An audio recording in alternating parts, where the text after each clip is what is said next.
Warwick, over to you, thanks. Thank you. Welcome to all of you out there, not only Queensland members, but also AHSA members in Victoria and New South Wales who've joined us for our July meeting by Zoom. We don't yet know when it will be suitable to resume our meetings at the regular venue at Archerfield and the departure lounge of the terminal building. In the meantime, we hope we can keep you engaged and entertained with AHSA by Zoom. I suppose you all saw, either live or on the recordings online by many sources over the next several days, of the publicity about the departure of Qantas's last Boeing 747 on Wednesday of last week. Luckily that evening I thought to look up Flight Radar 24 to see how far QF7474 had gone, and found initially with some alarm that it turned away from its expected track towards LAX and over the halves at Shell Harbour Airport, formerly known as Illawarra Regional Airport, formerly known as Wollongong. My thoughts quickly moved to, it looks like you've got a problem, but why go northwest instead of back to Sydney? Then I recognised that the Qantas Lego was being formed. It certainly drew a lot of publicity for Qantas. That 747 is 17 years old, and they're still making the 747-8 freighters. Boeing recently announced that the last ones will be made after 2022.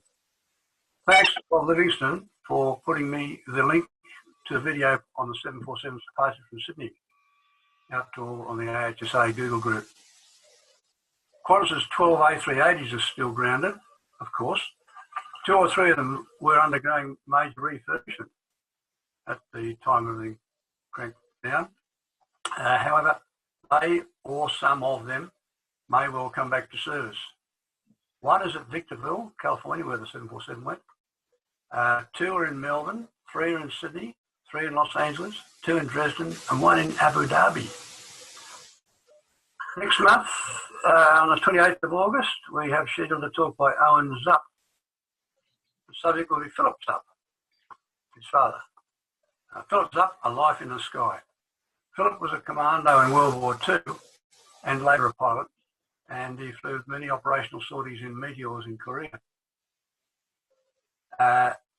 The presenter then, Owen Zupp, is a Qantas pilot, and he was a member of that crew taking that last 747 to Los Angeles last week. For September, we'll have David Lindley searching for SAR. SAR was a short for San Antonio Rose, name given to a B-17 missing on a raid in Rabaul in January 43. And to finish our year in November, Michael Mulkenton will be talking about Anzac and Aviator, a story about Sir Ross Smith, who I expect all of you would know was the captain of the Vickers Zumi that made the first flight in the UK to Australia in 1919. He was also a highly decorated pilot in the Australian Flying Corps. I'll now hand you back to Peter Dunn, who introduced tonight's speaker. Good evening. Thanks, Roger. I'll just stop that share. And I think you might have missed the Sydney Cotton one, which is in October by Darryl. Right. I beg your pardon. Yes. By Darryl. I skipped it. In September, at the Antonio, October, Darryl Purdom will be presenting on Sydney Cotton Part 2. And it'll be particularly about the importance of aerial photography. Sorry about that. That's all right. Righto, thanks very much, Warwick. Just a comment on the one in September by David Lindley. On board that aircraft, San Antonio Rose, was Brigadier General Kenneth Walker, who was the commanding officer of 5th Bomber Command. Or that evening, I hope to have as a guest online his son, Douglas Walker, join us as well to watch that presentation. And in addition, there'll be a second special guest. Will be a lady called Juliet Reynolds, who is the daughter of Brigadier General Walker's WAF driver during World War II in Townside, Garbutt. So they'll be 2 special guests that we have that night. So David Kingshott is our guest speaker tonight. David will be talking about Warbird restoration and the various aircraft that he's been involved in restoring over his aviation career. So, and over to you, David, if you could start that share. Yep. Hopefully it all works. So can you, does that work, Peter? All good. Cool, fantastic. Well, thank you, Peter. Thank you, Warwick. Yeah, thank you everyone for the invite to come and talk again about, well, now this part, a different part of my career. Yeah, my name is David Kingshott, since the age of what, 26 years now. So since the age of about 16, I've had the privilege to have most of my career working on historic aeroplanes and warbirds. I'm very fortunate in that way because it's an amazing part of the industry, and you know, I was asked to come and do a talk regarding warbirds and maintenance, so I thought it'd be quite a prudent way to actually go through a bit of my career and explain how I got into warbird maintenance, and then yeah, the different types of aircraft I've worked on, and pretty much go through a little bit of my history. And yeah, going through my time in England, then through to Australia, and the most recent aircraft I've been working on. I think at the end there's obviously going to be a question and answer, so more than happy to answer any questions anybody have got. And yeah, please let me know, and we're more than happy to discuss anything. So nice. The first few are going to be a few embarrassing photos of myself in the past. So I always like to embarrass myself somewhere or another. Let's see if this is going to work. Come on. There we go. So where it all started. So as a young lad, I've always been interested in aviation. So like a lot of people, got the bug from a young age. My family, overall, none of them really had any aviation background other than my grandfather, who was in the Royal Navy during World War II on HMS Indefatigable, which was served in the Pacific Theatre, and was based in and out of Sydney on and off. And they had you wouldn't say privilege, but they were the first UK carrier to get hit by a kamikaze during World War II. And I remember vividly my grandfather talking about it. He didn't talk much about the war, but a bit later on, when I was quite a bit older, and before I moved out here, we sat and had quite a few discussions about his wartime, and he remember telling me about how he was in one of the lower decks when the kamikaze hit the top deck, and his boss came running down and said, "Ernie, you've got to come up on deck and see what's going on." So he went upstairs, and to absolute mayhem on the deck. And he said within 20 minutes, they had pretty much cleared the deck, done the funerals, and off sailing again, and back fighting. And yeah, he said it was quite a remarkable amount of time. Yeah, from quite a bit of research recently on it, kind of read the same thing from other people's comments on it. So that probably had, you know, obviously had a little bit of a thing to me. And you know, to be honest, my whole life I've always wanted to be a pilot. You know, fly for the military, or fly airliners, and that's kind of where my bug was, like a lot of people, was to fly. Unfortunately, during my school life, I suffered quite a bit with bullying and screwed school up big time. Came out of school without any really good grades, and I ended up going to a college in a second I'll show you a picture of Northbrook College, where I went and did my engineer training. But as you can see, nice goofy shot of me with listening to airband radio as a kid, and then spent a lot of time in the Air Cadets, with the hopeful career of trying to get into the Royal Air Force. And then the middle shot was my first real big introduction into warbirds. And this is when I was about 15, if I remember correctly. And I've been working at a shop at Shoreham Airport. And we got invited by Aeroplane to come up to have a tour around their base at Coventry. And it was the good old days of Aeroplane where on a weekend you'd run up there and the pilots would steal aeroplanes for fun and just go flying. So we got up there and it was pretty cool because we got up to Coventry. There's two of us, my boss at the shop, which was also the museum at Shoreham. Yeah, we got up to Coventry. And the first thing we went up in a Percival Prentice, which you'll see a photo of a bit later. Then they took the Twin Pioneer up for a run, so we went up for a fly in that. And then Golf Alpha Mike Sierra Victor, this DC-3 here, or C-47, that hadn't flown for a while, so they decided they were going to take that for a fly too. So we jumped into the C-47, went for a fly, and I think it was, I can't remember who was actually flying it that day, but very graciously they kicked the co-pilot out for a while and said, "Dave, here you go, you have a fly for a while." And you know, that got me the bug big time, and my love affair with DC-3 or C-47 started way before that, but that cemented it big time. So after finishing school, I went to Northbrook College here at Shoreham Airport on the south coast of England, and the Percival Pembroke on the left-hand side. The time when I was there, it was probably a little bit more complete than that, and we used to ground run it and do retraction tests and general work. And that was my first kind of introduction into working onto historic aeroplanes as well as GA aeroplanes and things like that.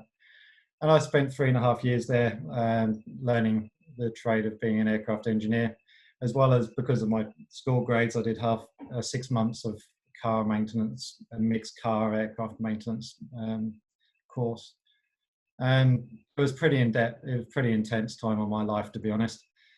Coming out, by the time the end of that, at that time we still had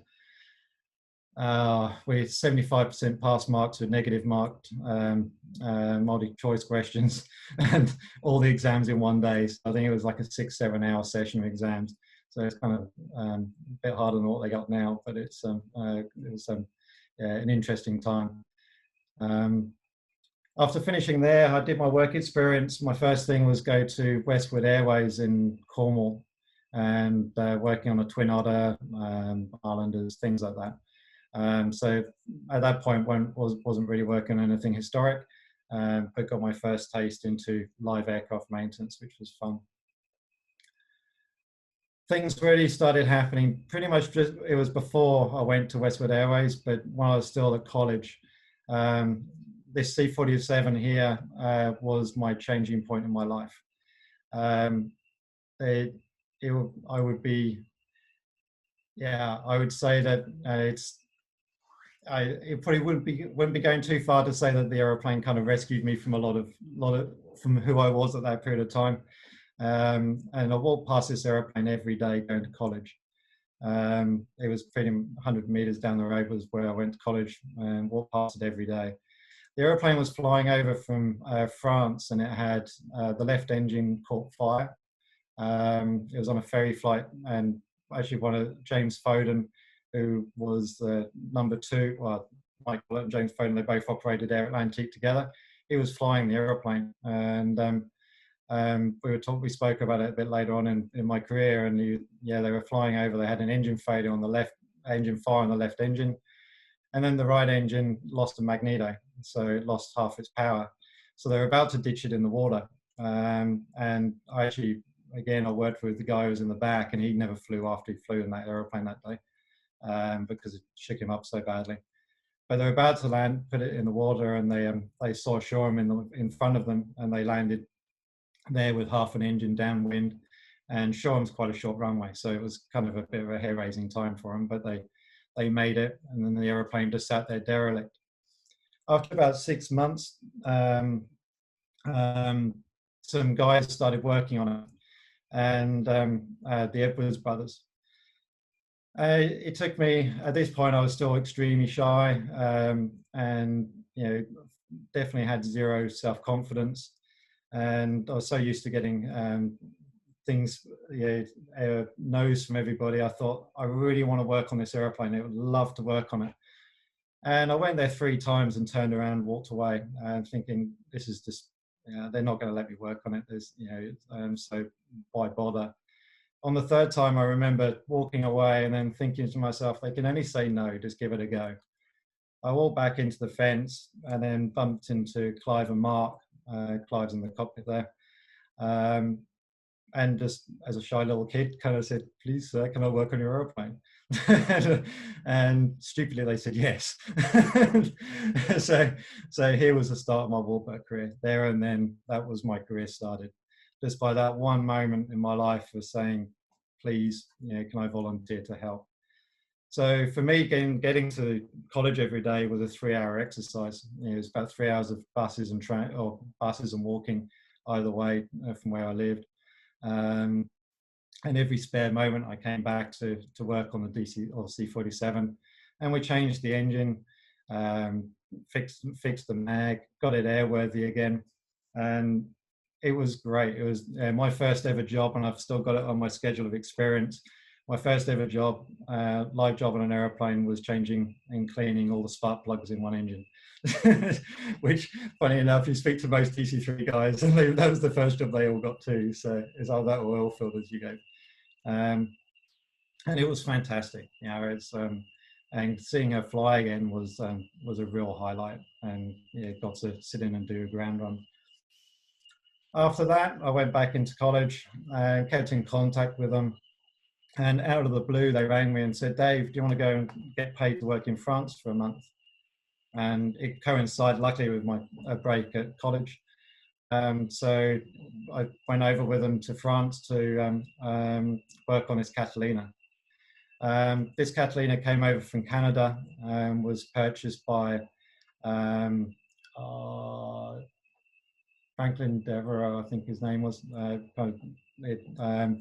And I used to own French Flying Legends, I think the company name was. And this aeroplane, this one actually was, I don't know how many, I think it was the only one still around that actually sunk a U-boat during World War II. This one actually, we got records of it actually having sunk a U-boat. After that, it was a firebomber. And we had to modify it to become a photography aeroplane. So it went off for a French TV show. After we did all this work on it, we had blisters put on the side, did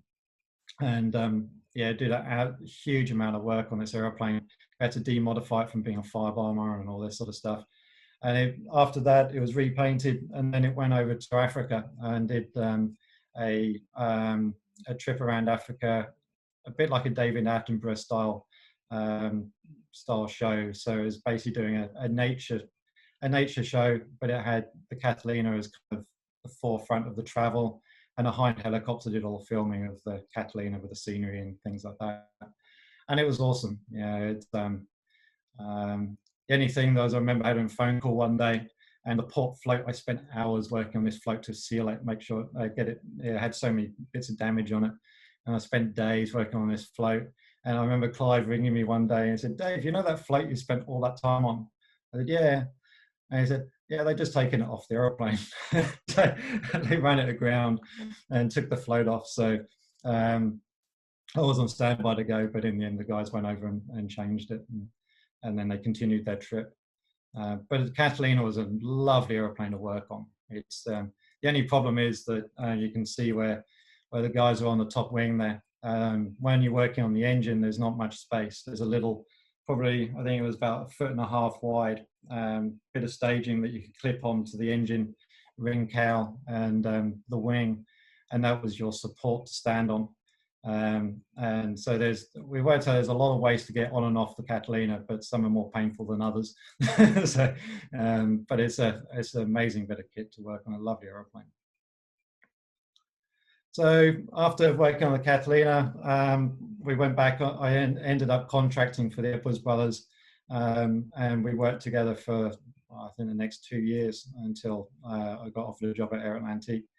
And at this point, this is GDAC. And this aeroplane has never been civilianized. It came out of the Royal Air Force and it stayed as it left the Royal Air Force. So it's an absolute piece of history. The aeroplane at this point hadn't flown for a long period of time. So we did a complete rebuild, basically a major check 4. So everything came off, was overhauled and then refitted. And it took a fair amount of time.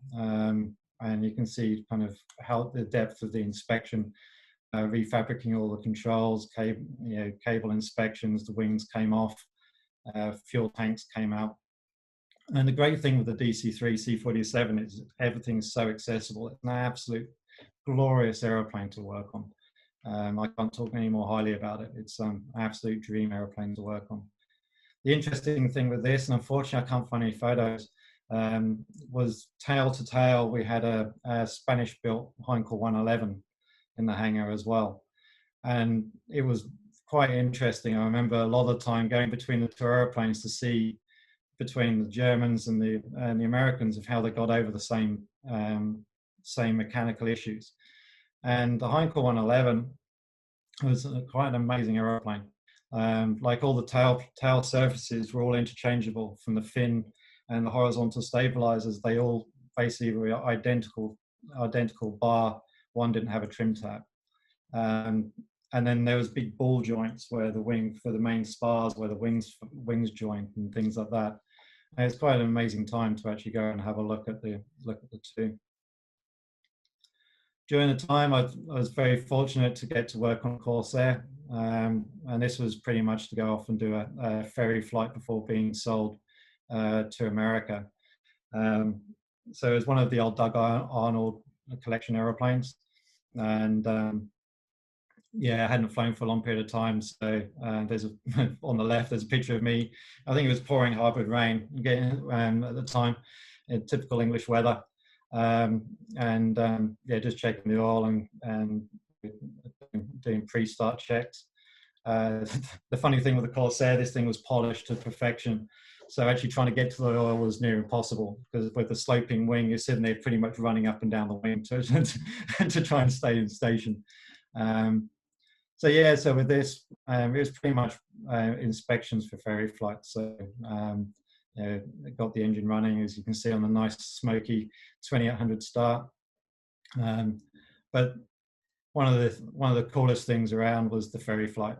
So we were in a Navajo, I think it was, and this was my first ever published magazine photo. So it was the Ferry Flight across, and the Corsair came up alongside and sat on our wingtip for a while. And then he got a little bit annoyed because we were going too slow. So he opened up the power and roared off. And then you could see him in the distance over France saying hello to a friend on the north coast of France doing some aerobatics. And then we basically landed and wrapped it up in plastic pretty much, and then sent it on its way to America. So other interesting jobs. Well, this was kind of, yeah, this is kind of one of the random ones that we had. You can see on that port wing is the nice little slices along the wing. And unfortunately, it was somebody, apparently it was a first solo, and they panicked on takeoff, lost control, came off the runway, and the port wing hit the port undercarriage leg on the deck. The nose then and the propeller, as you can see from the prop cuts, went through the wing and ended up coming out the other side. Fortunately, he walked away without any injuries. He got knocked out on the instrument panel as it hit, so he walked away without any dramas. But the aeroplane, however, was in a less good shape. You can see how far the prop went through. So we, at this point, we had a look at the wing, did an inspection, and you wouldn't believe every prop cut missed the wing spar. There's 3 wing spars in a DAC wing, and it missed every one of them. But just down the road, this was in North London, just down the road in Ipswich, there was a museum, and there was a DC-3 part there, and they had the wings off it. So I don't know how they all worked it out, but basically we did a wing between the DC-3 and the C-47. that kind of led to quite an interesting time, because we did inspection on the other wing. It was good. The only difference was the flap was about an inch shorter, but otherwise it was identical, and you could fit it in theory. There's no dramas at all. So, but it wasn't until we got to about an inch and a half away, it kind of dawned on me, like, okay, this is a DC-3 wing from about 2,000 down the production line. We're now, I don't know what it was, 20,000 down the line of the C-47 production line. Is that going to fit? It's like kind of that little thing going around your head very quickly. And I thought, well, the guys must know. So it's like we got it closer. And well, any exaggeration, the bolts fitted better on the new wing than they did the one that came off it. And it was amazing. You know, every one just fitted in. The wing was, yeah, everything worked like a dream, from a standard DC-3 to the C-47. And again, that just shows how well Douglas and, you know, did their design and building of the aeroplane.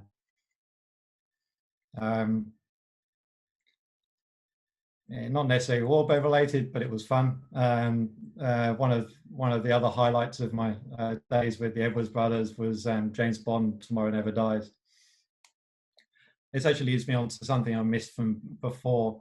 One of the big things that sticks in my memory from a kid was when I was at Shoreham, working at the shop and the museum. Every year we had an air show, and this one year, I can't remember which year it was now, but Mark Hanna came in his in their Corsair from Duxford, and I wandered out into the airfield, and he just rocked up and taxied up, and I, as this little kid, just wandering out, and I just looked at this aeroplane and I thought, wow. And Mark jumped out of the aeroplane, and the first thing he did was, he said, "How you going, mate? Do you want to have a look inside?" And I said, "Serious?" "Dude, don't worry. You just come from a flight. The last thing you want to do is have it show me around the aeroplane." And he said, no, jump in. And he spent the next 10, 15 minutes with me, showing me around the aeroplane, chucked me in the cockpit. And that stuck with me pretty much more than most. And it's probably one of the greatest memories as a kid growing up, was that he took that time to show me around the aeroplane. And I was fortunate enough to work with Mark a couple of times later on in my career. And Tomorrow Never Dies was one of them. And he was an absolute gentleman, one of the nicest guys you would ever meet. And I was very privileged to spend a bit of time with him on and off throughout the career. But here at Tomorrow Never Dies, we took 2 L-39 jets. We had 2 flying and 2 which we ground run. And the Edwards brothers and myself, or Clive, Mark and myself, we went out these 2 on the back of a truck, and then we put them together out in Perrosord in the French Pyrenees. So Perrosord, this was supposed to be Afghanistan in the winter, and Perrosord was 5,000 foot above sea level. The runway we worked out was a 14-degree slope. So I'll tell you this story because it's quite cool. I'll have to keep an eye on my time, but else I'll be keeping you up all night. But it's but we're the idea was, I don't know if you've all seen the movie, but James Bond comes in. There's a nuclear weapon or something on one of the jets, so he steals the jet and runs off, and they have a big air-to-air conflict, and everybody survives as per normal James Bond. But the funny thing here was it's supposed to be snowing. Just as we got there, the snow started melting. So they were having a helicopter, 1 or 2 helicopters continuously flying snow from the bottom of the mountain to the top, truckloads of snow coming up and being dumped. And then that little greenish hangar in the background, they said they'll build us a hangar to build the aeroplanes in. So we gave them the dimensions of the aeroplane and said it needs to be bigger because than the dimensions. But we should have given them the dimensions of the hangar we wanted, because that hangar door was the same as the wingspan of the aeroplane. So we actually ended up stealing lots of plywood, because when we first got there, when we built the airplane on the left, it was covered in ice and snow. So we stole all these plywood boards from the special effects and kind of made ourselves a would-be hangar floor and built the two airplanes pretty much on snow and ice. So we did the whole thing, but the reason for the 14-degree slope was, if you watch the movie, they have this point where the jet's taking off. So obviously we couldn't get airborne and off a 14-degree slope. So the idea was they had Mark Hanna and the chief test pilot from I can never pronounce it, Aeroplane or whatever it's called, the makers of the L-39 anyway. And the chief test pilot refused to do it. And what they wanted to do was a touch and go on the runway. And we were sitting having a beer one night with Mark, and he said, well, we'll give it a go, why not? The problem was the spool up time of the engine was about 10 seconds, 12 seconds, something like that. So there's a valley that you fly down, and then he worked out that if you put the power on at this point, then you'll come down to the end of the runway, it'd be full power, and then we'd climb. And we tried that, and it was working. But then the captain, as they do, the good old directors were saying, "Oh, we need you lower. We need you lower." So they lower and lower and lower. In the end, we were talking over during one night, and he said, "I just can't get this thing slow enough at that point." So he said, "Well, for the movie, you're going to need rocket pods and fuel tanks." I said, "Yeah, well, let's chuck them on. That'll get you some drag, and then." As long as you got full power there, you should be okay. And we all discussed it, and so the next day they loaded it up with the weapons, and it worked. He got it down, and very, very, very, very close to the runway. On one pass though, and it was his last pass of that day, he was screaming down the valley, put it to full power, came past, and we thought, wow, he's slow. And he was coming up the runway, he was kind of wallowing.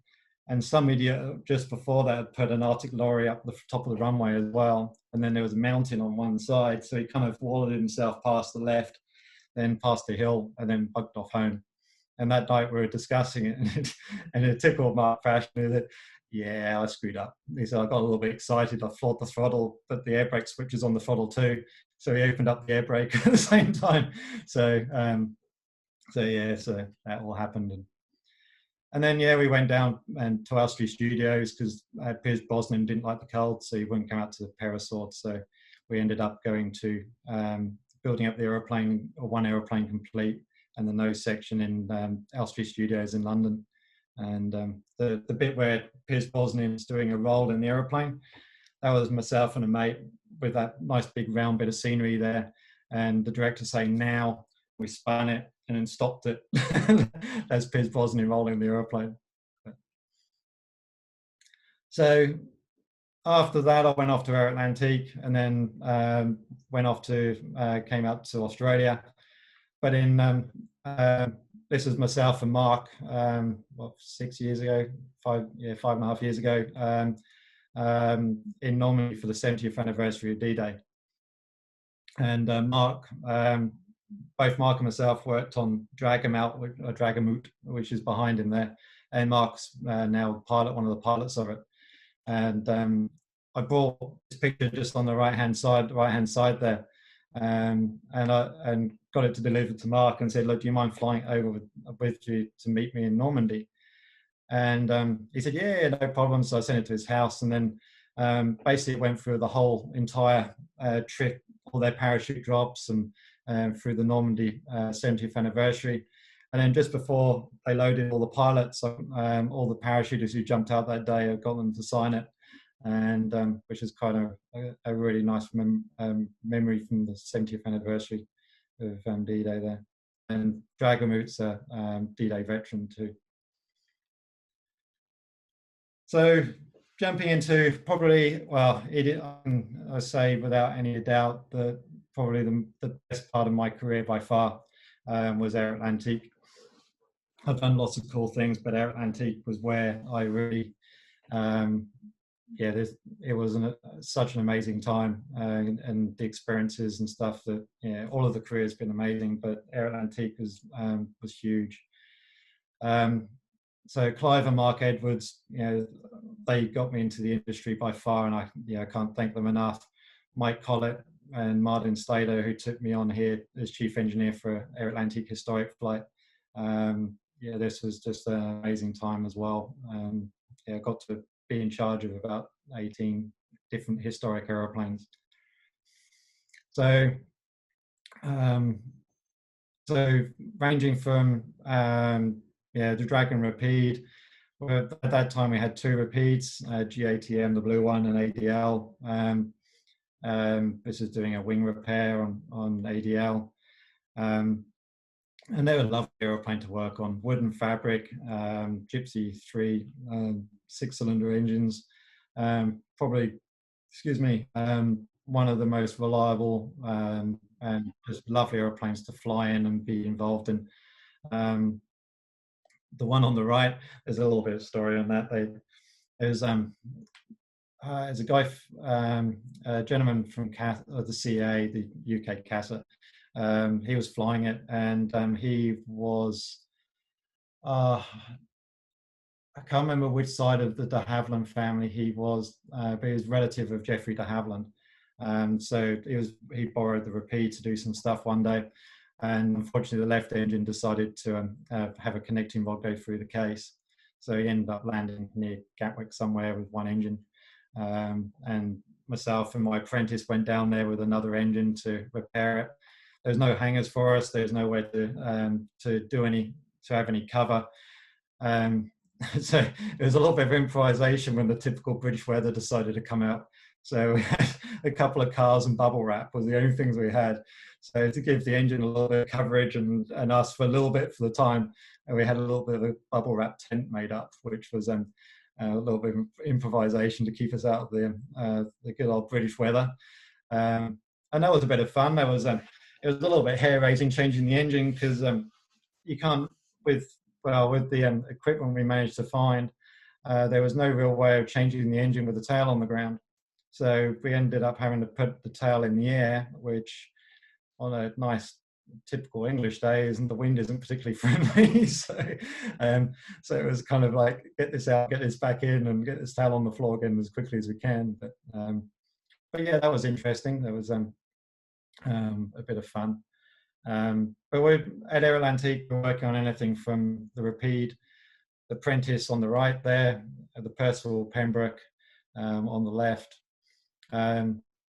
I got to fly the Prentice a bit myself. So I was doing my PPL when I was at Aeroplane, and they let me fly the Prentice. And that's a weird aeroplane. Everything happens at 80 knots. You get airborne, climb at 80 knots, you cruise maybe at 85, 90 if you're lucky, and you approach at 90 knots. It's 80 knots. Everything kind of happens the same, and it's such a drag machine. It's actually, when you get some inertia and get we're used to air displays in it, and when you actually get some inertia behind you, it goes quite well. It's actually quite maneuverable with a kit. But yeah, she slows down pretty quick too. But the weird thing with it is because you've got like a Spitfire grip to it. It's got the typical British brakes where you got like a little lever in the handle and differential brake on pedal. Yeah, it's an you can put 6 people on it, which I think they did it once and scared themselves too much. So so normally it was a maximum of having 4. It was good, you know. But the funniest thing, it had a stick shaker of all things. You come to the stall and the sticks are so it's kind of a weird thing to have in such a small aeroplane. But it was a tail dragger that if you bounced it, you really got it wrong, because it was so heavy. If you got into a 3-point attitude, touched the wheels on the ground, there was no way she was going anywhere. It was on the ground and staying there. So it was quite a delightful thing to fly, really. Pembroke, that was great. You know, everything was pneumatic, so there was no hydraulics in it. Everything operated by air, powered by 2, obviously, on a diesel engines. Aeroplanes very typically British. I can get away with saying that. So,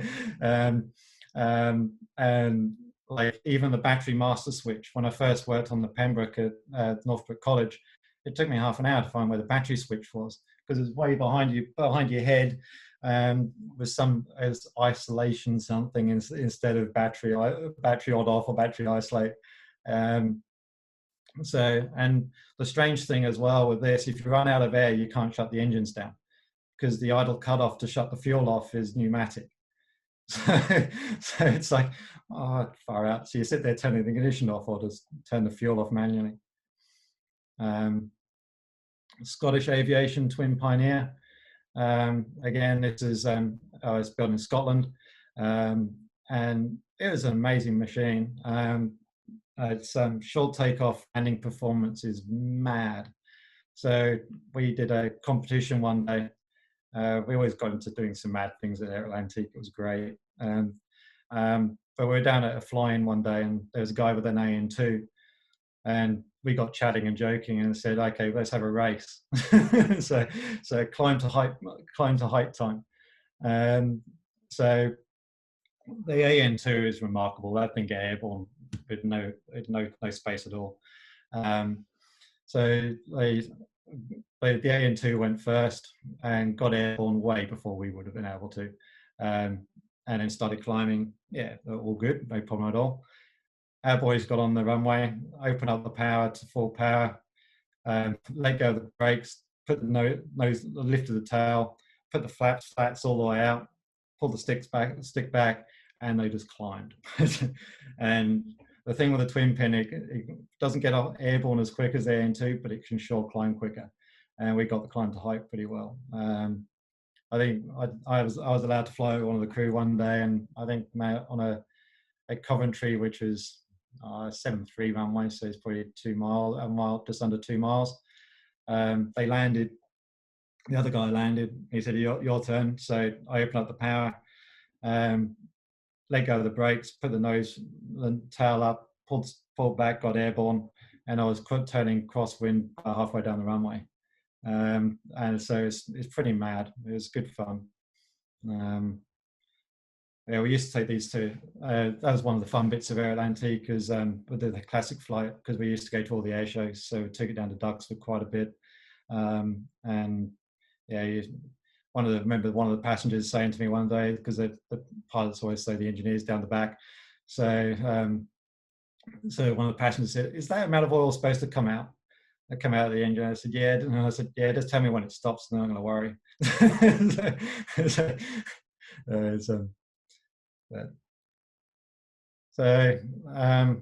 Another part of the fun was the Havilland Dove there on the top right.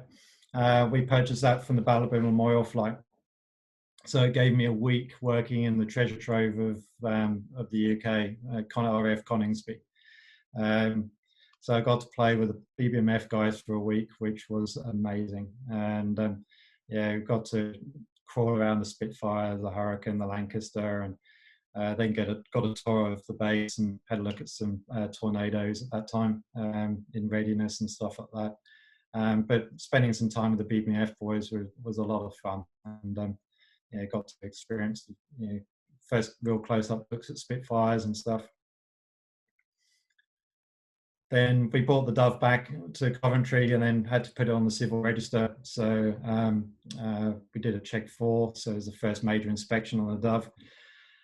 Again, the Dove's all pneumatic. It's a pleasant aeroplane. It's again, the wings on and off isn't so much fun, but overall it's a very pleasant aeroplane to work on. It flies like a dream. It's anybody who's flown a Chipmunk, yeah, Warwick, it's a Chipmunk on steroids. And it's yeah, I love flying the Dove. I was very fortunate on a couple more slides along. I went out to the Gulf. I got to fly the Dove for a fair bit, and just loved every minute of it. It was such a delightful aeroplane. Everything was so well harmonized, like the Chipmunk. Just an absolute beautiful aeroplane. The old Shackle bomber, the Avro Shackleton. We actually had 2 of these, one flying in America, which unfortunately I never got to work on. But this one, yeah, I think we got bored well, actually I didn't get bored. There's not enough time to get bored, but somebody suggested we should get the Shackleton running again. And so I kind of volunteered on my weekends to go in there and play with it, just because I want to work on a Griffin, and the Shack. And so I went out there and managed to get 2 of the engines running. And then a Shackleton Restoration Trust then got hold of the Aeroplane, and they've been keeping it up and running, all 4 engines, and taxiing it and things like that now.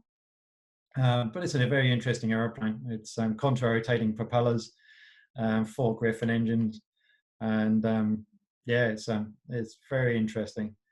The first time I tried to start it, sitting on the flight engineer's panel, and what was it? It was something a bit mad, like 18 seconds of fuel priming before you even hit the starter motor. And when we did the priming checks, you saw how much fuel came out. But then the Mustang, that's 8 seconds for a cold start. So it's the big engines. Then back to the old love affair of C-47s and DC-3s. So we had Aeroplane when I joined. I can't remember. It was either 9 or 10 we had. And we used them for all different stuff. So we had passenger, DC-3s, cargo, and then the main job that kept Aeroplane going was pollution control. So on the probably the bottom 2 on the lower picture, and the ones that we see on the top pictures, they're all fitted out for pollution spraying. So we had a pump underneath, and then 5 big containers of dispersant in the Aeroplane, and they used to fly, I think it was about 50 foot over the water, spraying oil slicks. No tanker is going to go down in good weather. So there's quite a few interesting stories of the times when they went out and did this for real. I think when they're up in Scotland doing the Brea disaster with the oil tanker up in Scotland, Kath Byrne, the training captain, she was talking about it one day and saying that the wind was so strong that they did the old World War I style of getting airborne, and forgot the runways and just went for the big round runway trick and just went across and took the tail locks off, got them into wind, and then just went. The swells were huge, but they still went in there with the DAC and sprayed all the dispersant out. And just such a workhorse and reliable aeroplane. They're strong. They're a very, very strong aeroplane. Engine to maintain and look after. They're great aeroplanes. They're very I wouldn't say easy, but they're gentleman's aeroplane to work on pretty much and fly. Although flying them, it's funny because anybody who's flying a DAC, it's kind of, you need the muscles from muscleness to do it. Because I remember the first time I had to go in that photo at the front, you say go do a turn, go left or right, whatever it was. So I moved the control column as you normally would. It moved nicely and just sat there.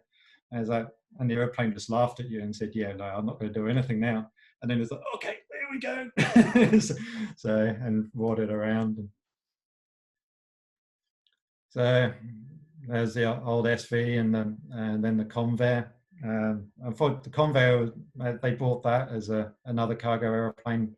So we had the DC-3, the DC-6, and the Convair for our cargo fleet. As well, then on top of that, we had the Lockheed Electra. So we had a number of Lockheed Electras. And anybody who's been watching Ice Pilots over in Canada, they purchased all of the Aeroatlantic Lockheed Electras. So when you watch their shows, you'll see the Electras, and I think all of them are Aeroatlantic ones, or most of them are. Mikey and that came down to Aeroatlantic for a while. The Convair was a great aeroplane. It didn't last very long. Unfortunately, we didn't in-flight fire on it. I think the crew decided they were doing a test flight and they started the engine in flight, which was a no-no. And unfortunately, it set fire to the exhaust argumenter, and they were very lucky to get it back on the ground. And it's unfortunately I could stand in the hole which it made behind the undercarriage leg, and the flat was missing, or half the flat was missing anyway from just behind the engine. So So that was the end of the conveyor, and it's in a museum now. But at the time, it was it took the DC-3 out of business instantly, and pretty much the DC-6 mostly. This was a little trip we did to Fairford. I can't remember what year it was. My brain doesn't really work, so, but it was cool. But it was one of the anniversaries of the Berlin airlift, probably 50 or something like that. When we arrived, there was 7 of us. So old mates from GDAC, which I worked on with the Evers brothers, that was there. GDAX, another DAC, and I think we took 3 or 4 of ours down. And when we got there, they parked us between the B-52 and the Rockwell B-1B, which was really cool. So all the crews got out and they said, "Oh, what do you want to do? You can stay here with the aeroplanes, or we're going to go over to the air show." And I myself and one of the avionic guys, we looked at each other and said, "Well, let's stay here. We'll do some pre-flights and stay here." So we did. And it was awesome because we got to stay live side. So we had all the jets flying over our heads, and it was kind of the dream place to be. But half the crew went over to the B-52 and they got shown around that. And myself and the Sparky, we after doing some pre-flights, we thought, "Oh, let's go and have a look around the B-1 and see how close we can get." Because we thought, "Oh, it's probably still secret, so they won't let us anywhere near it." So bimbled over and thought, well, okay, we're only going to get arrested or kicked out, 1 or 2, so we'll just wander over and see what happens. So we got to about the wing, and there was a group of people sitting on the other side, and they got up and wandered over. And this American, I think it was one of the pilots, started having a chat. And he said, "Oh, how you going, guys?" And I said, "Oh, we're engineers for the DAC, and you're just looking at your absolutely beautiful aeroplane." And he said, "You want to have a look?" Double took him. Is it serious? I said, "Yeah." So he took us around and had a look in the bomb bays and showed us around how everything worked, the swing wing. And he said, "Do you want to have a look inside?"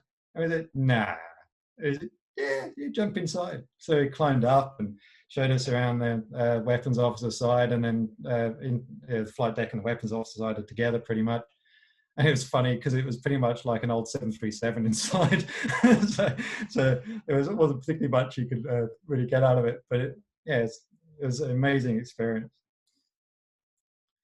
This is what we did to our DC-3s for spraying. So we had the spray stuff there. So we just modified them all to have our pump, and then the tanks on the right-hand side. And then we had a little spray bar came out the back. And then later on, we modified the DC-6 with the same, and the Lockheed Electra. So both of those we used for spray work. And for small spraying, we put the system onto a 406, a Cessna 406 as well. But this kept the company in business. And that's where Air Atlantique kind of made the money to continue on and own and operate all these aeroplanes. So we basically had, I think in total, there's about 70 odd aeroplanes within the whole fleet, from the Electra, the two DC-6s, 9 DC-3s, and then we had Twin Pioneer, Avro Anson, Doves, 2 Doves, Pembroke, Shackletons, Chipmunks, Oster. I'm missing a few. And then just about a couple of years before I left, we then got Canberra, Meteor, and then I got 2 Meteors, a couple of Vampires and Venoms. So the jet fleet started to build up, which was great. You know, it was really interesting getting to work on a lot of that stuff. Some of the more radical modifications we did to the aeroplane. One of our aircraft was always operating. I forgot to put a picture of it, but if you have a look at GANAF on or Raycal DC-3 on Google, it'll come up. Basically, we had a big dome on the nose of one of our aeroplanes, and that held the search finder radar, I think it was called, which went on to the Nimrod and the Sea King. They used the DC-3, so Thales and Raycal then got purchased by Thales. They used the DC-3 apparently because it's low radar signature and and it was an economical aeroplane to operate. And so we had this big dome on the bottom, which held the radar. And apparently we didn't really get to know too much about it other than fly around the place. But they were saying that over London, if they're flying over London, they could pick up a surface submarine in Scotland and tell you what it is and where it's come from. And so that was the power of the radar.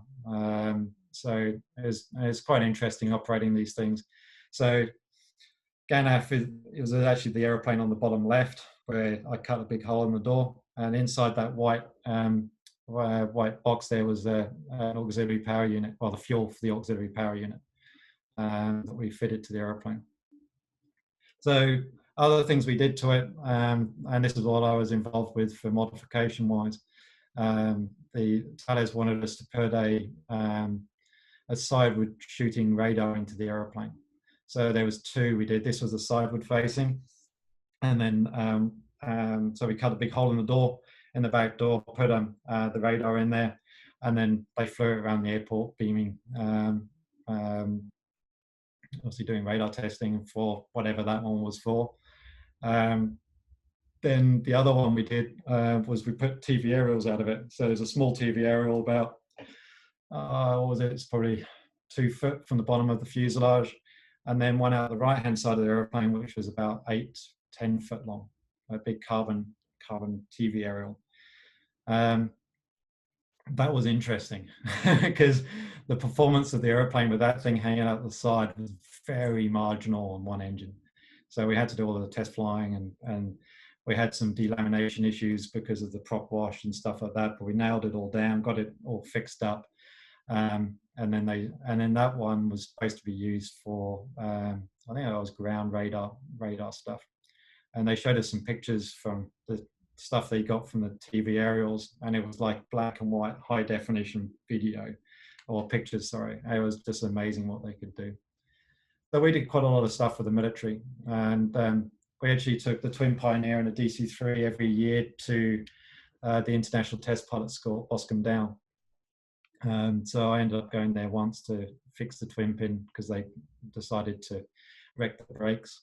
So I went down there and fixed that, and that was pretty nice. That was pretty good because while I was working on the twin pin outside, there was a Harrier doing circuits, and it actually came out to be, it was the test aeroplane for the F-35, and they had all the autopilot system in it, and all the hovering system and stuff.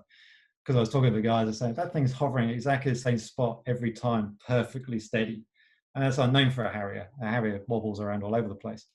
Not that bad, but it's never dead spot on. But every circuit they did bang on the same spot. And they said, yeah, it's the F-35 stuff they put in it. So they're pretty cool. So next part of our story here was in my spare time, over a curry and a bottle of champagne. All the best things come from curry and alcohol. But it's if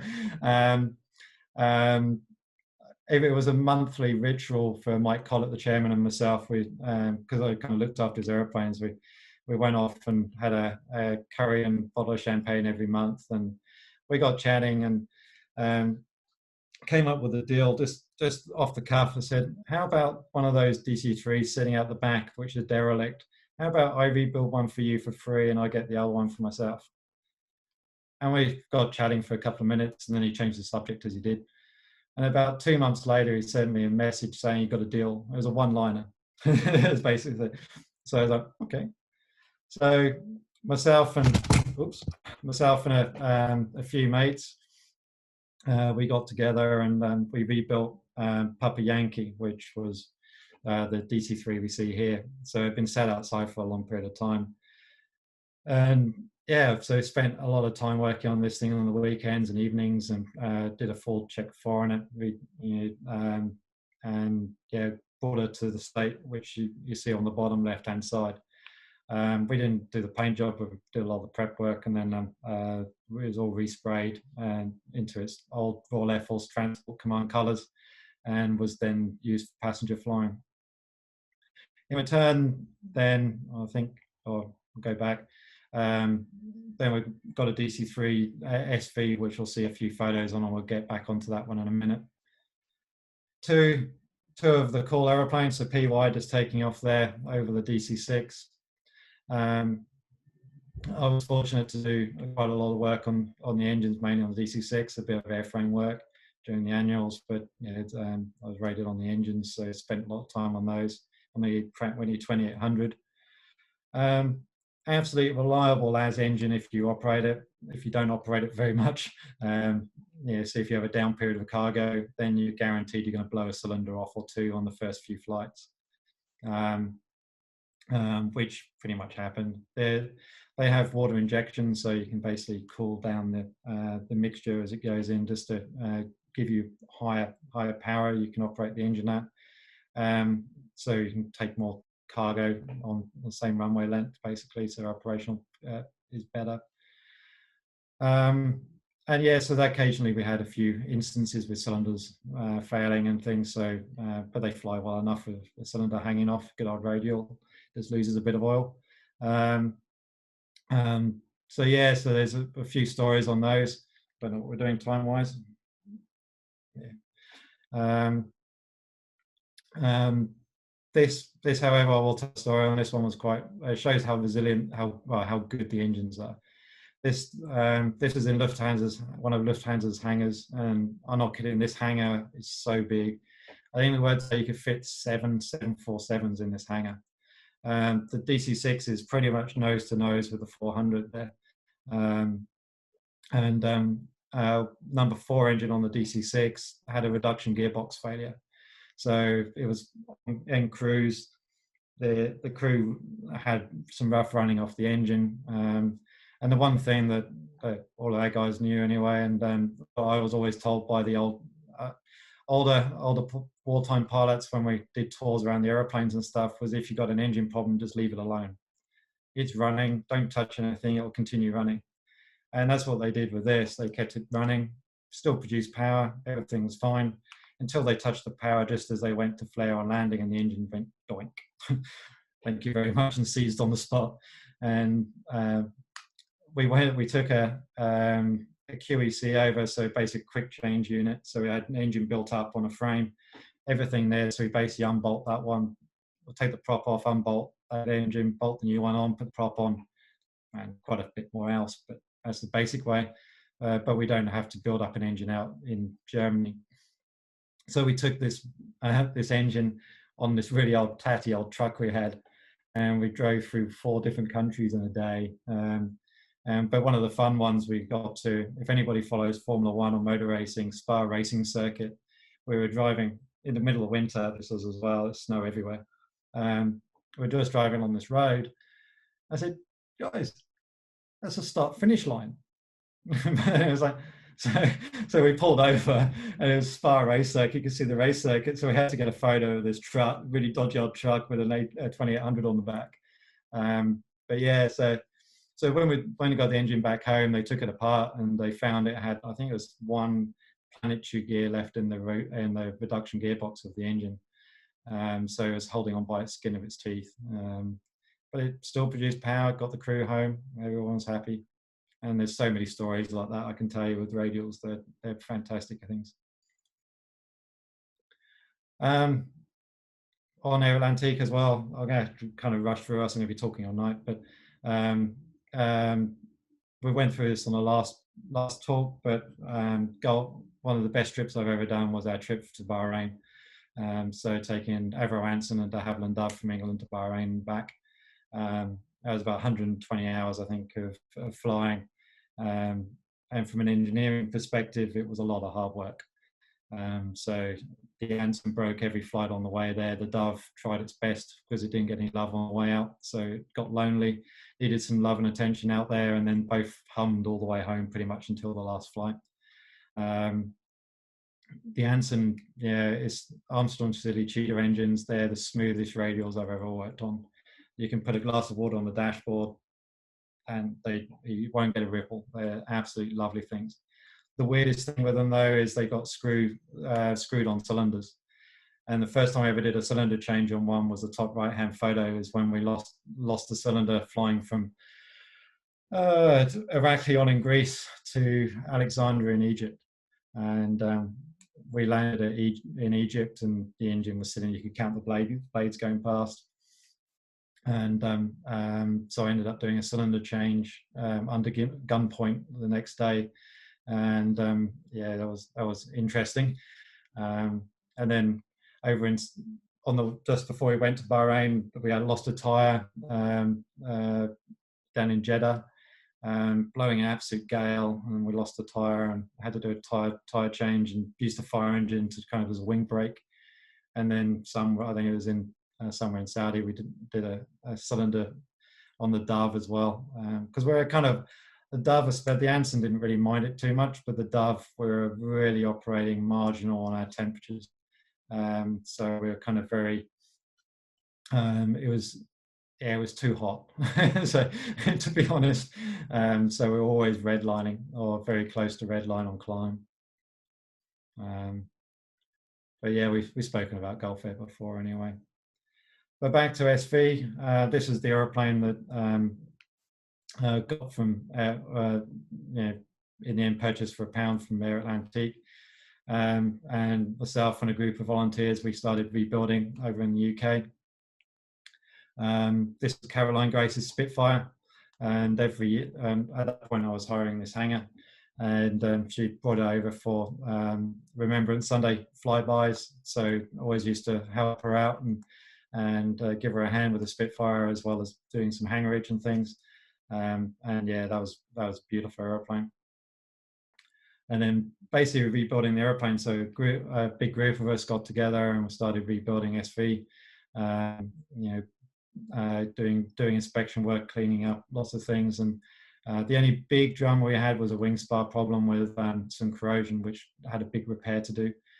But the really cool thing with all this is getting people involved in Warbird maintenance and restoration. And it's one of the things I'm really passionate about, is getting people involved, because a lot of this stuff is kind of hidden away in museums, or obviously toys for a lot of people as well, and it's very difficult to allow people to work or get involved in them. So I was trying to find ways of trying to attract more people, get the interest there, and give people the experience of working on these airplanes and learning stuff from them. And it was great. It's like Paul and Judy there on the left. We're just about to take the engine out and out of the DAC, and it was really cool. It was a really good time. Unfortunately, with that, the European Union put me out of business. They put all our insurances up to the same as a 737 overnight. So that's another story for another day. But that's kind of it was a very, very difficult part of my life. And funny enough, kind of that same thing's happened about Nourish too. But it's it's stuff you kind of work through and try and build yourself back up again. But yeah, it was kind of a hard time losing that project. It's but it's flying again now, and I got to work on it and got it flying again, or finished its airworthiness a few years, about 8 years ago now. Constellation, that was a cool airplane. They flew it over from America, did a European tour. They brought it to Coventry, did some service work.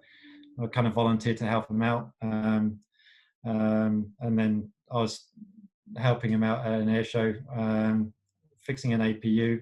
I drove down to this air show, saw them. They said they had an APU problem, so I jumped in the back and gave them a hand. And then they said, Dave, we've got to go flying. So bad luck, mate, you're stuck. So I got to go and do an air show with them. So in the end, I was fortunate enough to get a couple of flights in the Connie. So I did displays at Duxford and Old Warden. And then we did an air-to-air shoot as well. And I got to spend a bit of time with the flight engineer and the panel. And yeah, that was really, really cool. Amazing bit of kit. And then when I moved to Australia 14 years ago, something like that, I was asked by Air Atlantique to go back and do some DC3 work, and went over there, and SV, my old DC3, it was purchased by a guy in Ireland. So went over there and finished the last certifications. There's Paul and myself and in the cockpit doing its last ground run. And that was good. It was great to see it. I got to go for flying it as well, which was great. And it's now with the Indian Air Force Museum. So they purchased it not that long ago. And then RA is the other DAC on the side doing an overnight engine change because it had some flying to do. So ended up having 2 DC-3s, still an engine off one to put on another to get it flying for the next day. So so a big all-nighter.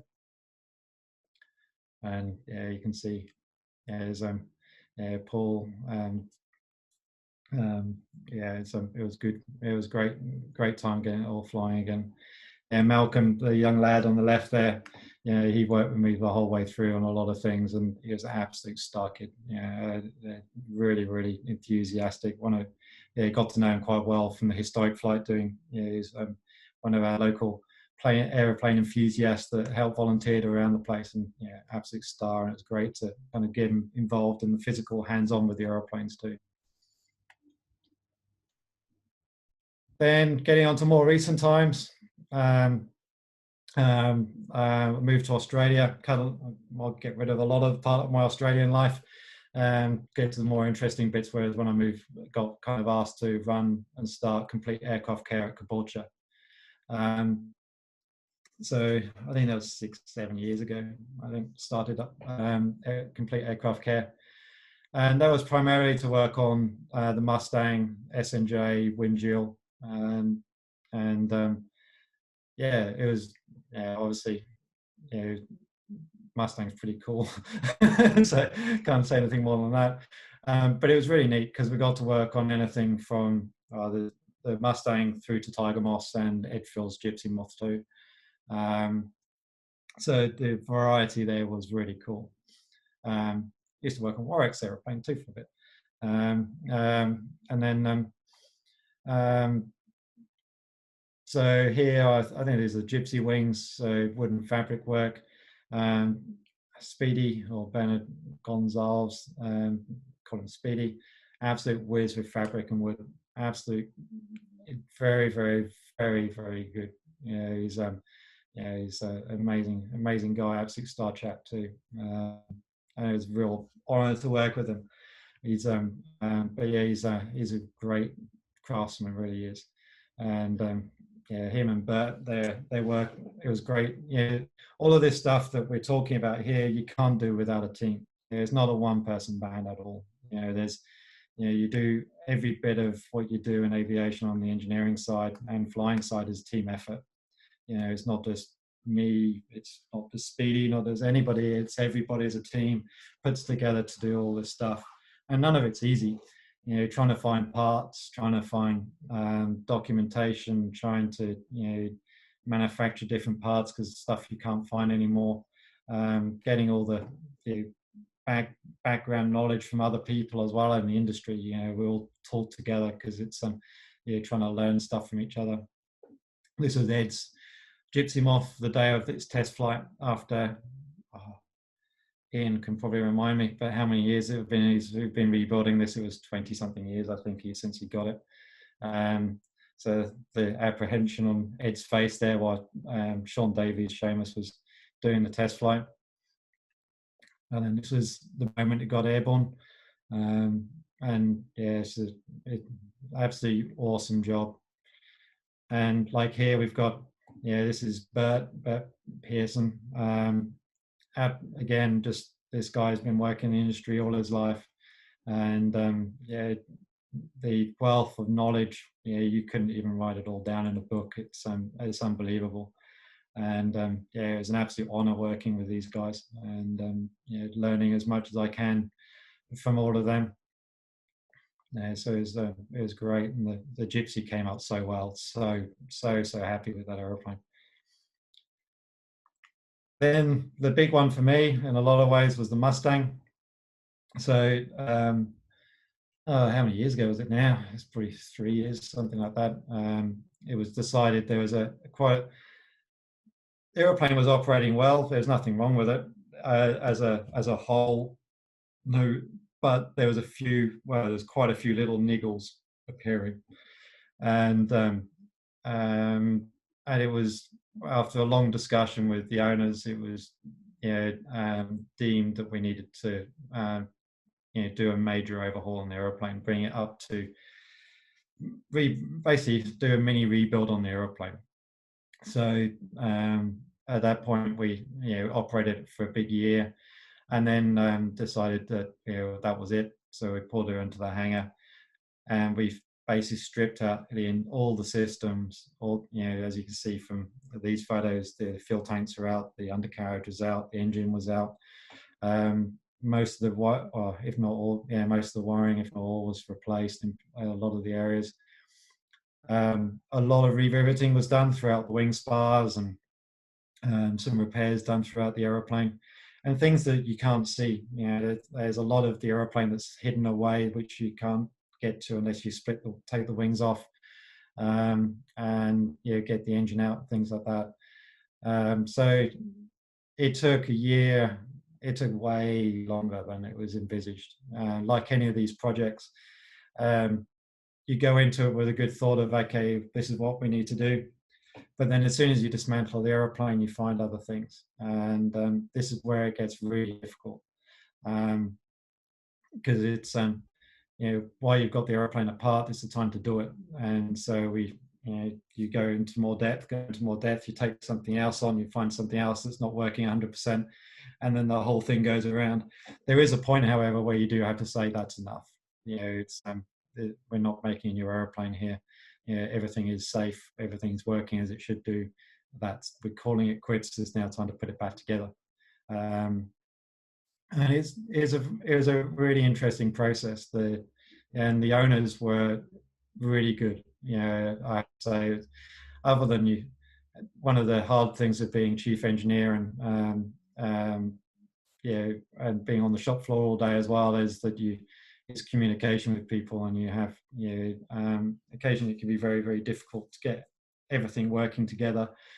And so we normally have a one point of contact with the crew, and but then you'll find that you get 5 or 6 phone calls a day from different owners wanting to have a chat and see how things are going, and which makes things a little bit harder. But it was a great job. It was I learned a lot from it. Again, got to work with some really cool people. We contracted in some sheet metal guys for sheet metal jobs, and got to know that aeroplane really, really well. And again, it came out, and we were really happy. There was a few niggles as soon as we got it out, especially with the engine, because there's a few things that had to be changed at the same time, and so we had to change the carburetor because it was out of life. Stupid stuff like spark plugs had to be changed as well, obviously, and big surface service and things. And as soon as it got running, it wasn't running well, and ended up chasing quite a bit. Some problems between the carburetor, ignition, and between those two, pretty much, to try and get the engine running smoothly. So unfortunately, we had more of a delay, which meant, and it was probably one of the biggest gutting experiences for a long point at that point, because we were fighting to get to Anzac Day, and I've been doing mad hours, absolutely ridiculous hours, trying to get this aeroplane finished. And it was around the time of the Tavis Air Show, which was really, really good, and we put it together for the Tavis Air Show, and we were hoping to have it flying, obviously, but that didn't happen. And it took a while, but we got the engine working. But it was post Anzac Day, unfortunately, so that was a big downer. But then, since then, we took it to all the air shows as per normal, and she was working really well. But there's a coolant problem at the moment, unfortunately. But and the last air show we went to was Adelaide, which was a really cool show. As you can see here, all the instrument panel is out. We're repainting and redoing all the cockpit. So all the control cables were replaced. Every hydraulic component was removed and overhauled and function tested. All the bolts which hold the wing on were replaced. They're all crack tested. Even the new ones were all crack tested and put in place. New engine mounts were fitted, new windscreens, the list goes on. I think the work pack was 2 folders about that thick, an 1.5 inches thick, for all the stuff that was done to the aeroplane. And after that you got a full respray as well. So got it to a new, or the same color scheme, but looking a lot less sparkly, shall I say. So here's the wheel wells before painting. So all the hydraulics were out, all the undercarriage. There's a bit of play in the undercarriage. So got all that fixed and repaired and put back together. And the big thing with all of this stuff is learning how to rig the aeroplane and rig the undercarriage, because there's a whole sequencing events that happen to retract and extend the undercarriage. So you've got to make sure that all the sequencing valves are working correctly, or else the undercarriage crushes onto the doors and things like that. And it was quite interesting doing all the retraction tests. And I have to admit to being extremely nervous the first time I pulled the gear up. We got a way of doing it by a hand pump as well as a hydraulic test rig. So we always use the hand pump first, and then start to then you can basically follow it through slowly, and then once you're happy that everything misses each other and it works the correct way, we can put it up to full system pressure, and then get the full gear swings done. On the top right hand corner, that's the inside of the coolant header tank. And I was doing a test on it and found it was cracked in a few places. I think on the top right hand corner you can kind of see the big red marks where I put on there for actually having found a crack. And basically we put red dyed water into it, and into a certain part of the scroll chamber, and then basically see if it was actually going to leak. And I found it was going to leak when I moved it, and it poured coolant all over, or dyed water all over my head. So it was kind of one of those moments which which happened. But and there's Mikey doing a hydraulic valve of some description at that point. So again, all the guys working on the aeroplane, putting hydraulic accumulators, and on the left you can see in the wheel well. Post doing all of the rebuild, Mikey putting in the hydraulic accumulator, the sequencing valve, and his left hand's up by the inner gear door actuator. And then once we put it back together, we put all the original style markings onto our pipework and things like that to try and get a little bit more of a stock original feel to the whole aeroplane. One funny one, I don't know why it happened, but it was just one of those Murphy's Law things, is that when we took the aeroplane apart and put it together, it was bang in the middle of center of summer in Australia. So I was the lucky one to be inside the cabin or in the cockpit, and wow, was it hot. I remember it as it was yesterday, and I lost a lot of weight those days. I think everyone was throwing me up water because I couldn't drink enough. And it was, and the wing fits on with 4 main bolts, and then there's 2 little ones that sit on the leading edge of the wing. I can't remember what the torque loading is, but it's a heavy torque loading, and you've got a big torque wrench in there to actually try and tighten those bolts up, which wasn't very easy. It was quite a bit of hard work. And then once we got the wings on, it was time then to start putting radiator back in, and then reinstalling the engine. The engine on the Mustang is so tightly fitted, it's ridiculous. It's designed, and the Mustang was designed around an Allison, and then they put the Merlin in it, which is a bit bigger than the Allison.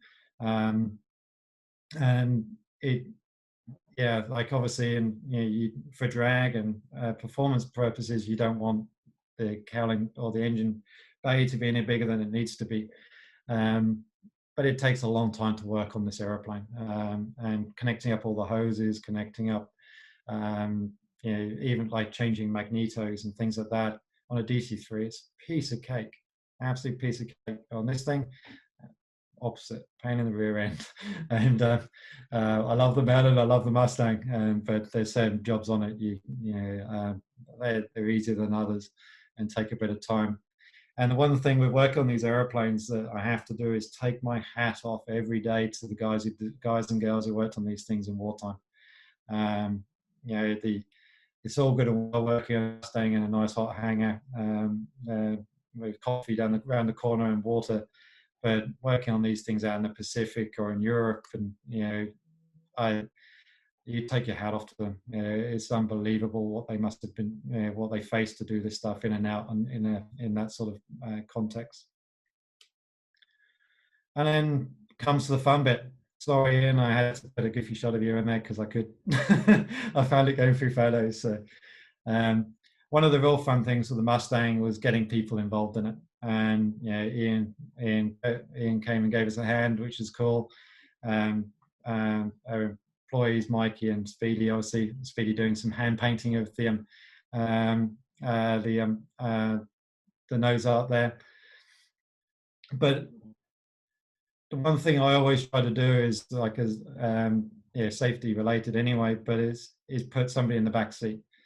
You know, I can't take it for a fly, but the one thing I can do is fill a back seat when we're doing a ground run to let somebody experience the sound of the Merlin, sound of what it's actually like to be in the Mustang. So it's very, very rare I had a spare empty back seat, because I'll just find somebody from the museum or one of our guys, chuck them in the back to experience what it's like to be in a Mustang.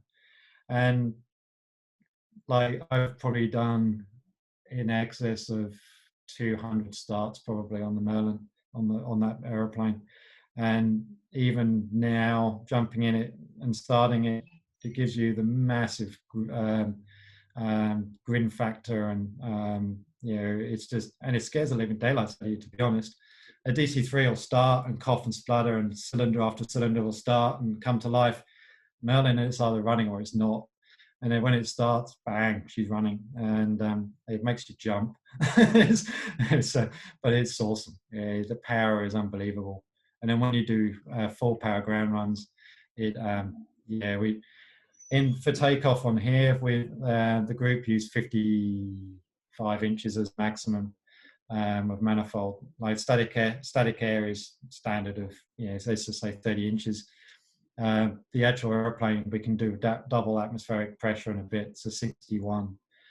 So that's a lot of power. So we don't use that for takeoff or in flight, but on ground we have to prove that it does that. So we have to chain the aeroplane to the ground over 34 inches, I think it is. You run the risk of putting the tail lifting and putting the prop in the ground. So we chain the aeroplane to a concrete slab. We've got chock it. And even with the aeroplane chocked and chained, you get to get to about 50 inches, and then the aeroplane moves forwards about an inch. And when it does that, it makes you jump like anything, and it's an instant thing. You just chop the power, and you just don't even think about it. You don't even know you've done it. You just bring the power back. Settle yourself back down, thinking the aeroplane definitely isn't going to go anywhere. It's now moved forward a bit, so it's actually tensioned itself even more, and then you can take it up and it's going to be fine. But at 61 inches, you've got your legs crossed, your arms around the stick, and trying to take out down readings and stuff like that at the same time. To be honest, it sounds a lot better from the outside than it does on the inside at that point, because it's just a lot of sound inside. But it's you can just feel the amount of power. It's just phenomenal. Outside, to every organ in your body's moving. It's pretty cool. So with that aeroplane, that was our test flight, and I was very fortunate to get, well, I was told that I was going on the test flight. So jumped in the back, and to be honest, there was no way I was going to be sitting on the ground anyway. So, and the test flights all went really well, and marvelous machine, as you can tell. Then the last one from CAC pretty much is Tiger Moth. This is Dave Crow's Tiger. And again, this one, that's left-hand picture is what it started like. The right-hand picture is when it was finished. So this job really, between myself, Speedy, and Dave Crow himself, the three of us worked tirelessly on this thing to get it done. And again, Speedy's craftsmanship with the fabric work and the doping and the brought the aeroplane to what we see here. So, and the cool thing is working on stuff like this. You're working from a P-51 Mustang to them wood and steel fuselage and wings. So it's so the difference in technology, but the difference in techniques and all that sort of stuff is great. It makes the industry so much fun.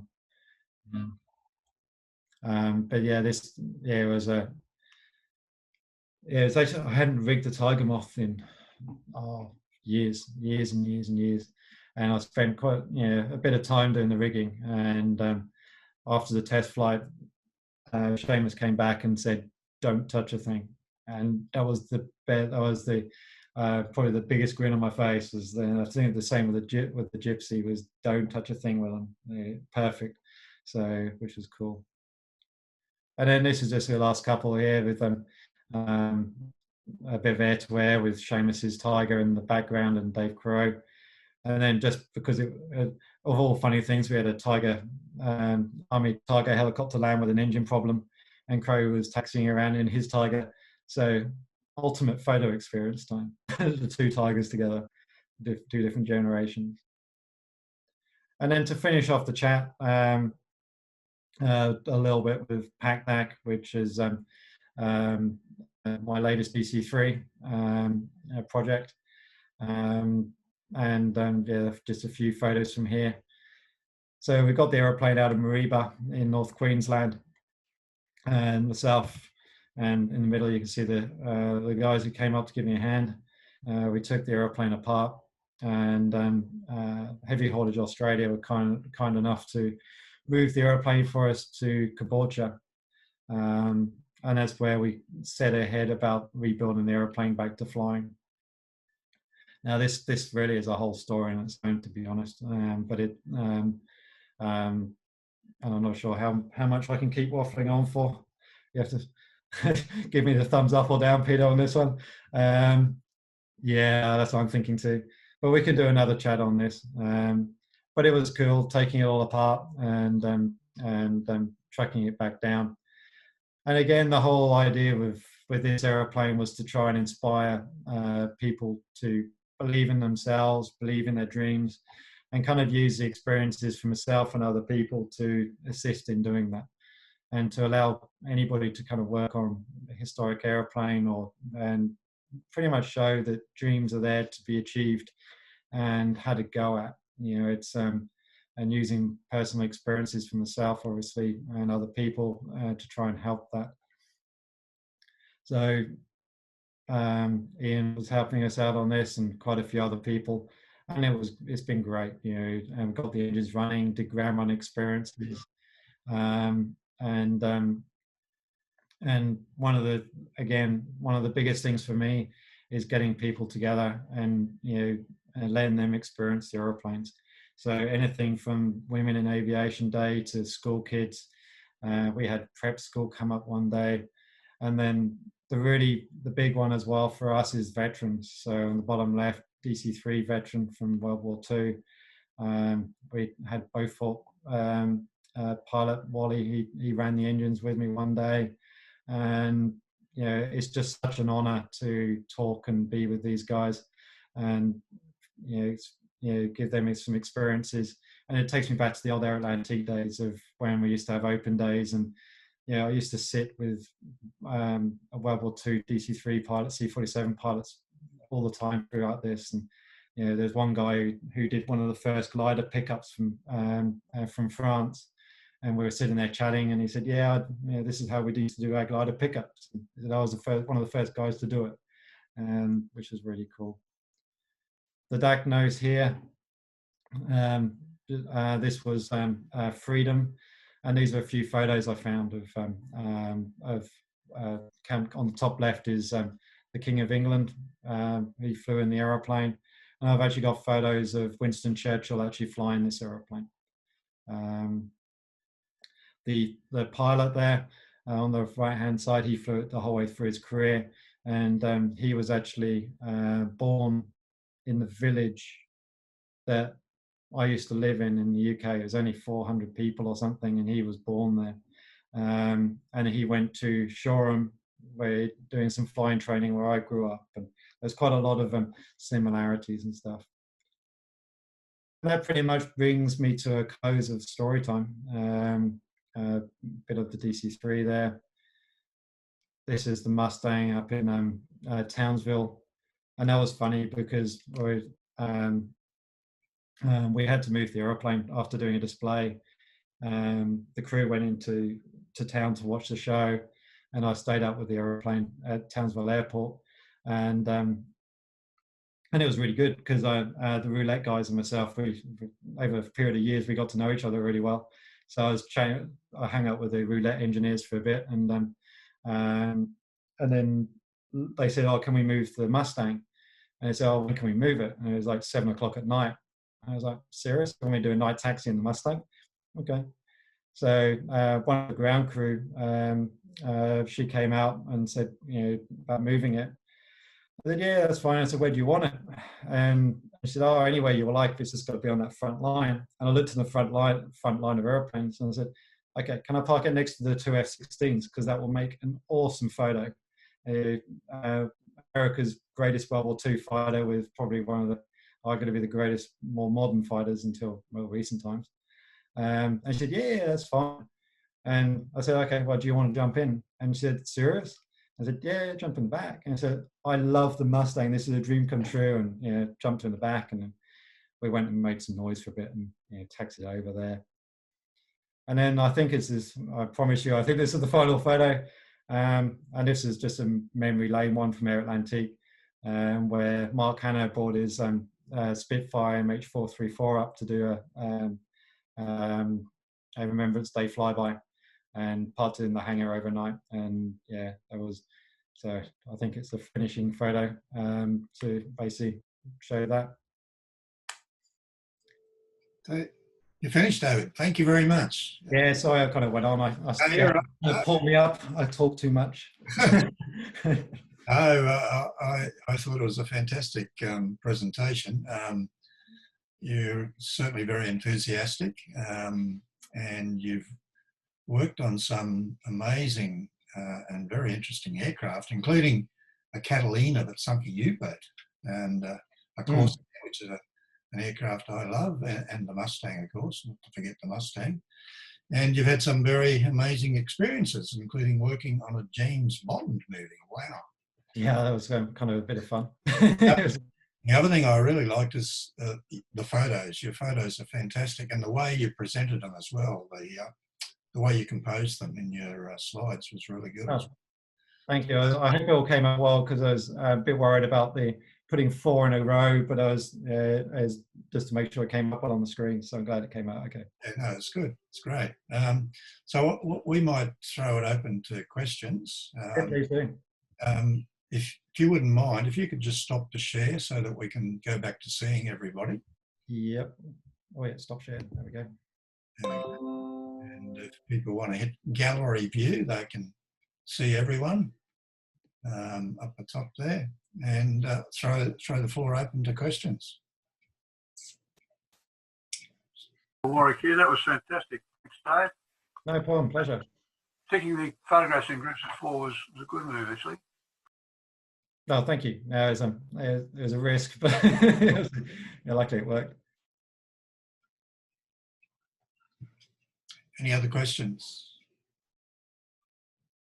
It was fabulous, and the pictures that you took were amazing, and what a wonderful history you've shared with us. And as everyone has noted, your enthusiasm has kind of sparked an interest for all of us. It was delightful. Thank you very much. No, it's a pleasure. Like I honestly, I could probably go on for hours, but it's I've actually moved now from working at at Complete Aircraft Care. I'm now teaching at Aviation Australia. So trying to impart a lot of my knowledge to the new engineers coming into the industry. So hopefully try and inspire people in that way. But it's still keeping on Warbirds occasionally if I can. I have no doubt you'll succeed. Fabulous. Thank you very much. I really appreciate that. I go to Caboolture fairly frequently these days, and of course I've seen the Dakota down the other end there now, and sad to see it's not being worked on. But might you come back? So I'm actually probably tomorrow I'm going to be doing a bit of a press release on the DAC. So over the last few years we've been having a lot of issues with hangarage and trying to get it into a hangar. And it's kind of got to a point now where, well, about a year ago I was told that it would be impossible to get it into a hangar, that the one I was planning on, it would never happen. So I've kind of had to try different ideas of like putting a tent up around it.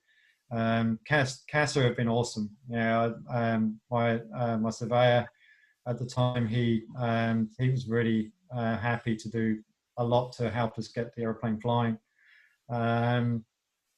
But yeah, unfortunately, I've had to make some really hard decisions over the last little while, and it kind of comes back to a few things that we kind of talked about very briefly in the past.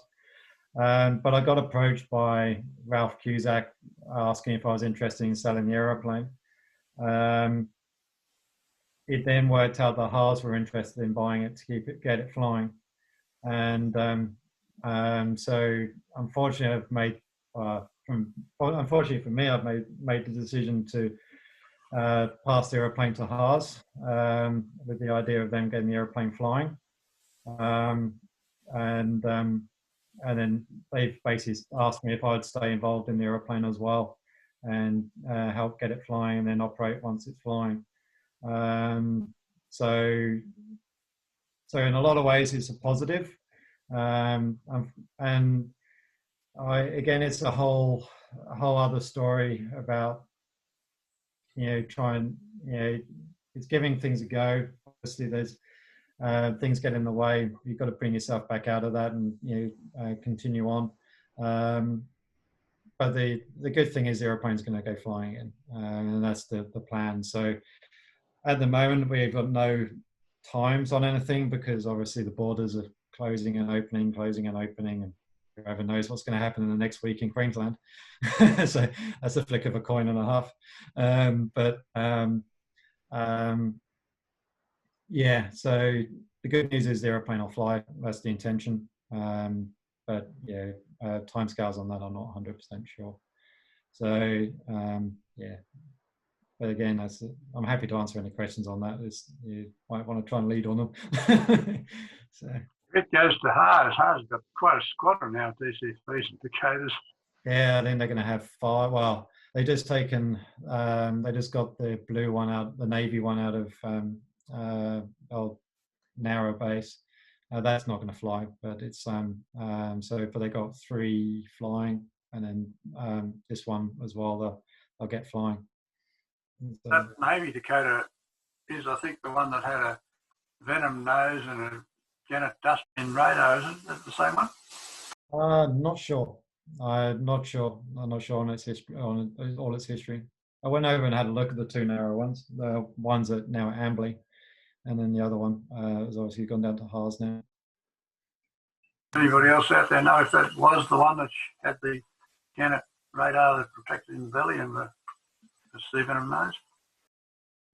No idea.